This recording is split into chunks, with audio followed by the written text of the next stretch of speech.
Now I'm going to use this little Lego man as an example of how you can change elements, move elements, rotate elements, in other words, transform elements within ModelPort.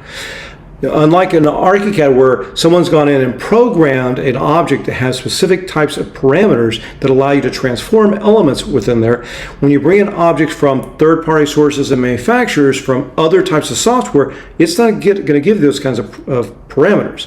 So what we've done is we've added the ability for you to transform using a couple different options in here.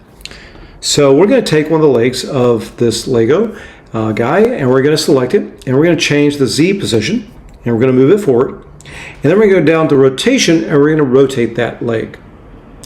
And what you'll see there is now we've changed the property of this element. So what I'm getting at is that when you bring elements into ModelPort from a third party or from a manufacturer that need to be edited and which you may want to move elements within it, you can do that. So by simply selecting the element and changing its rotation or position.